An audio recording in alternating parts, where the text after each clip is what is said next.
Halo, apa kabar? Assalamualaikum warahmatullahi wabarakatuh. Senang sekali saya Hersbun Arif kembali bisa menjumpai Anda semua. Semoga selalu dalam keadaan sehat walafiat. Mumpung saya ini baru saja donor darah ya. Ini masih ada ada plesternya di sini. Ini memang sudah cukup lama saya berdonor darah. Nah, kita lanjutkan. Ini konten berkaitan dengan Palang Merah Indonesia. Beberapa hari terakhir ini kan saya menyoroti soal PMI ya, berkaitan dengan ada rencana yang menggusur Pak Yusuf Kalla sebagai Ketua Umum PMI yang rencananya itu akan dilaksanakan munasnya pada pekan depan ini. Ada dua konten setidaknya. Yang pertama kemarin saya membahas soal rencana penggusuran itu yang dimotori oleh Komite Donor Darah Indonesia, yakni KDDI atau Dewan Pimpinan KDDI, dan yang kedua adalah adanya bantahan dari juru bicara Kementerian Kesehatan bahwa Menteri Kesehatan Budi Gunadi Sadikin itu melalui dua orang staf sus yang disebutnya double R itu menjadi otak di balik rencana penggusuran terhadap Yusuf Kalla, bahkan kan disebut-sebut dana yang disediakan itu sampai 20 miliar. Kemarin kan saya bertanya-tanya, ada apa ini sebagai organisasi kemanusiaan kok diperebutkan, bahkan kemudian ada money politik segala macam ya. Kenapa disebut money politik? Karena memang dalam undangan yang beredar dari Dewan Pimpinan Pusat Komite Donor Darah Indonesia itu kan dicantumkan bahwa mereka ini pengurus Palang Merah Indonesia dari kota, kabupaten, dan provinsi seluruh Indonesia diundang untuk berembuk di Jakarta, tempatnya lokasinya di Hotel Sultan, dan ini pada tanggal 28 dan 29 November kemarin ya. Dan mereka ini diminta untuk mendukung Agung Laksono, politisi senior Partai Golkar sebagai Ketua Umum PMI yang baru. Tapi di satu sisi kelihatannya banyak juga pengurus PMI provinsi dan daerah yang tetap ingin mempertahankan Pak Yusuf Kalla. Ini kalau Pak Yusuf Kalla kembali dipilih sebagai Ketua Umum PMI ya udah periode yang keempat gitu. Jadi memang cukup lama. Tadinya saya berpikir ada apa ini, kenapa sampai ditarik-tarik ke wilayah politik, bahkan terjadi kemudian money politik, apakah kaitannya ini dengan sikap kritis Pak Yusuf Kalla beberapa waktu terakhir ini terhadap mantan Presiden Jokowi gitu, sehingga dia harus didongkel dari kursi di Palang Merah Indonesia. Ternyata kasusnya tidak sesederhana itu. Dari beberapa narasumber yang kemudian menelpon saya, bahkan kemudian ada yang menulis secara khusus ke nomor teleponnya Forum News Network, melakukan chat, mereka menjelaskan bahwa ini ada dana besar di balik soal rencana Pak Yusuf Kalla ini digusur. Ini berkaitan dengan pabrik pengolahan plasma darah atau disebutnya fraksionasi plasma darah. Jadi setiap tahun itu kan sekarang ini PMI itu menerima sekitar 5 juta kantong darah itu setiap tahunnya, dan itu katanya sudah memenuhi kebutuhan 90% dari darah yang dibutuhkan. Kalau ada kekurangan biasanya kemudian ada donor-donor mandiri seperti biasa. Anda pasti mendapat misalnya permintaan kalau siapa yang golongan darah ini yang bersedia menyumbangkan darahnya ketika ada yang sakit. Seperti itu. Jadi sebenarnya relatif sudah terpenuhi. Tetapi yang jadi persoalan itu bagian dari nanti kalau istilah teknisnya salah saya tolong dikoreksi. Ini sebagai bagian dari darah itu, karena yang terbesar dari komponen darah itu adalah sebenarnya plasma darah sekitar 55% seingat saya seperti itu. Dan sebenarnya ini plasma darah itu bisa diolah untuk menjadi obat-obatan yang selama ini Indonesia punya ketergantungan sangat besar, yang disebut sebagai PDOB, produk obat derivat plasma.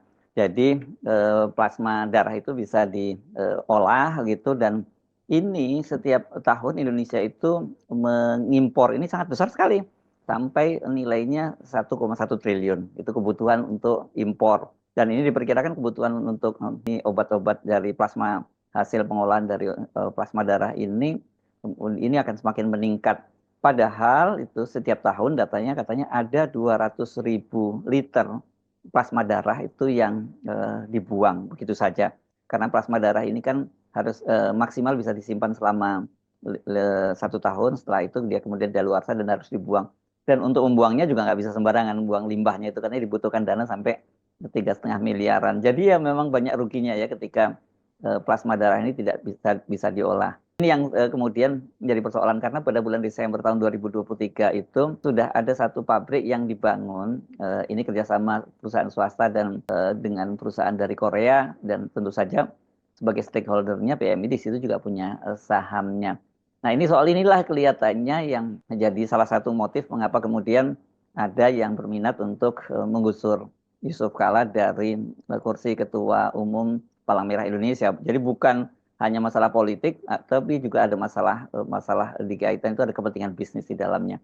Nah, saya bacakan saja ini ada satu chat panjang gitu dari seorang penonton dari Forum News Network yang rupanya mencermati konten-konten ini karena saya sudah 2 kali membuat konten soal PMI ini dan kemudian satu kali di channelnya Bung Rocky Gerung. Dia menulisnya begini, Assalamualaikum warahmatullahi wabarakatuh, Pak Ersubeno, mohon maaf sebelumnya Pak, saya tidak ingin menyebut nama saya. Semoga Bapak bisa maklum, profesi saya nakes. Ini nomor handphonenya sih ada ya, tapi dia minta tidak disebutkan namanya. Dugaan saya, katanya begitu, Palang Merah Indonesia akan menjadi strategis karena sebagai bank darah nasional, perannya akan sangat besar di masa datang, di mana tren penyakit adalah kelainan jantung dan pembuluh darah. Nah, tadi yang saya sebut itu trennya akan meningkat ya. Pasca vaksinasi COVID, akan ada banyak orang yang mengalami gangguan kardiovaskular, jantung dan pembuluh darah. Hal ini sebenarnya sudah bisa diprediksi oleh pihak farmasi pembuatnya. Terbukti dengan bermunculannya rumah-rumah sakit baru, banyak diantaranya adalah rumah sakit khusus jantung. Artinya para pemodalnya juga sudah tahu akan banyak orang sakit jantung dan pembuluh darah. Di samping itu, Kementerian Kesehatan juga menggalakkan pelatihan-pelatihan untuk layanan jantung termasuk transplantasi. Padahal layanan canggih berbiaya mahal tersebut hanya untuk sedikit orang sakit yang sanggup membayar.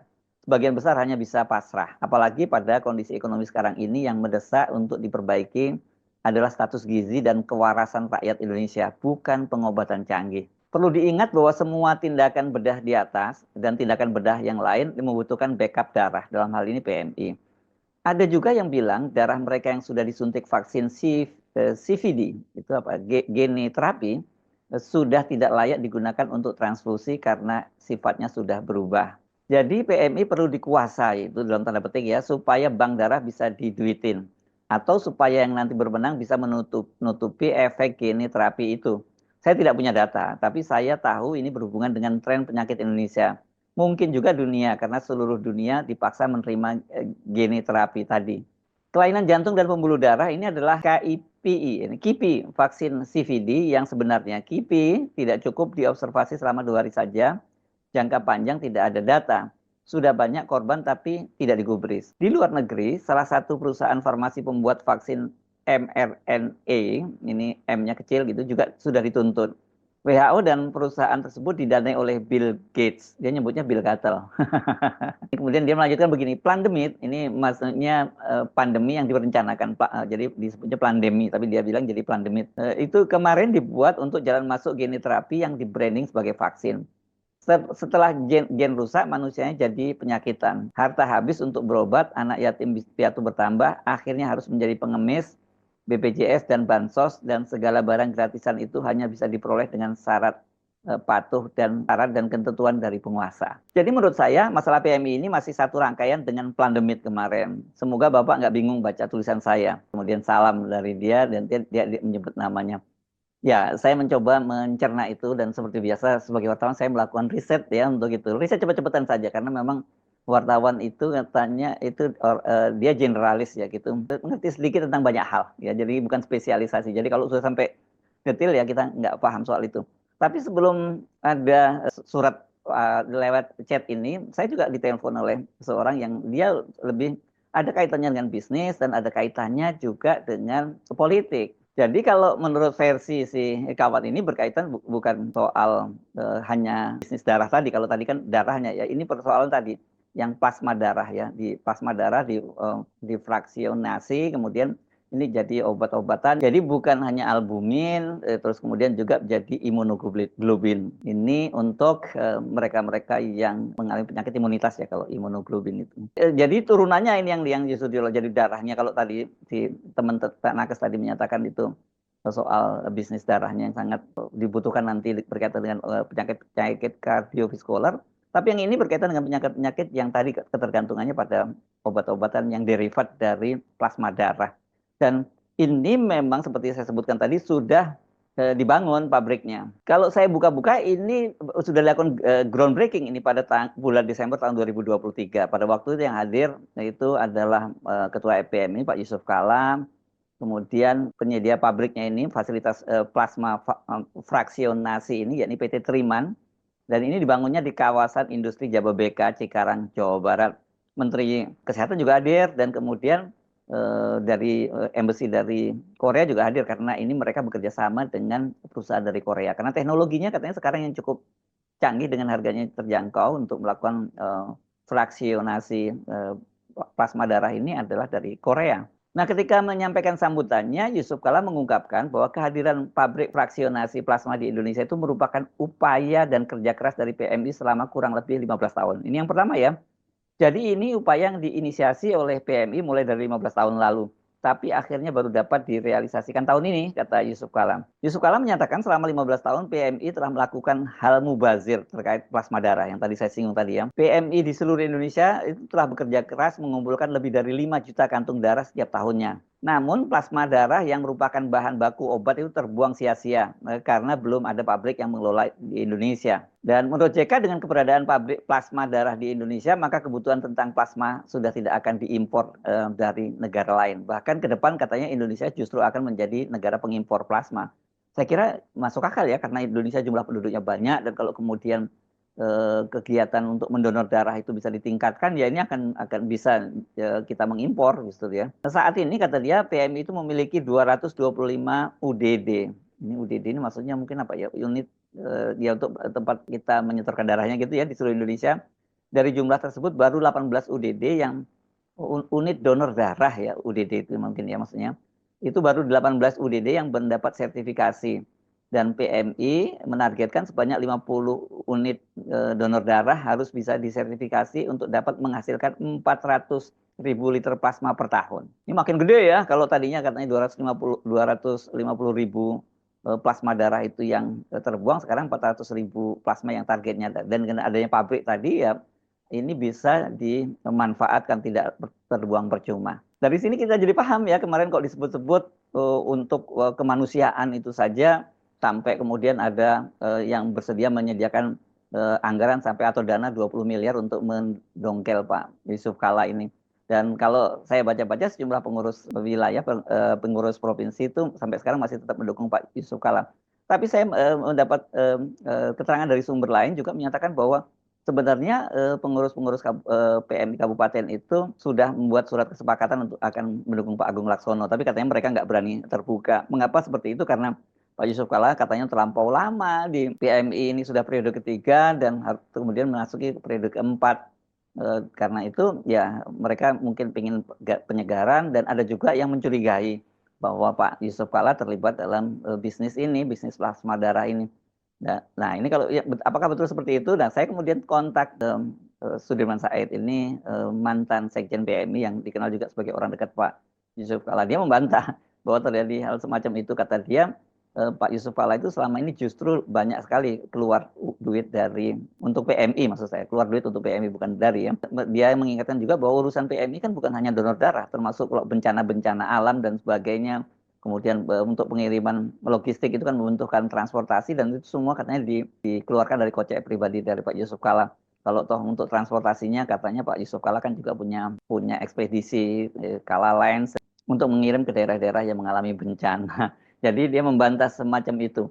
Dan tapi ketika saya singgung bagaimana dengan memang kalau sudah terlampau lama seperti 4 periode gini, 3 periode yang mau jadi 4 periode kan ini juga kurang bagus dan harusnya ada regenerasi, dan katanya sih memang sedang disiapkan untuk melakukan mencari generasi penerusnya. Tetapi untuk mencari orang yang bukan hanya mau tapi juga layak menjadi penerus dari Pak Yusuf Kala ini tidak mudah, karena katanya banyak sekali orang yang berpikir melihat bahwa Palang Merah Indonesia itu bukan sebagai organisasi kemanusiaan tapi sebagai lebih pada bisnis tadi. Dan ini kelihatannya juga mungkin kaitannya dengan tadi pabrik plasma darah tadi. Wah ini saya kira mesti diluruskan ya, kalau kepentingan bisnis sudah mulai masuk di dalam organisasi atau lembaga kemanusiaan seperti Palang Merah Indonesia ini juga sangat berbahaya. Dan kalau soal saham yang dimiliki oleh PMI itu di pabrik yang sudah dibangun di Cikarang itu katanya itu atas nama PMI yang nantinya akan kalau ada keuntungannya akan dimanfaatkan untuk operasional PMI bukan untuk kepentingan pribadi Pak Yusuf Kalla. Saya kira ya apapun motifnya ini kita sudah mulai dapat gambaran mengapa ada lembaga seperti PMI kok kemudian untuk munasnya juga diedarkan uang saku dan sebagainya yang itu bisa disebut sebagai money politik dan itu seperti praktek-praktek yang lazim terjadi di partai politik kita. Dan kalau sudah main money politik kan kita tahu bahwa niatnya kan sudah tidak tulus lagi, padahal harusnya siapapun yang mereka menjadi pengurus PMI itu niatnya semata-mata untuk mengabdi kepada kemanusiaan saja. Saya Arsy Arif dari Forum News Network. Sampai jumpa lagi. Assalamualaikum warahmatullahi wabarakatuh.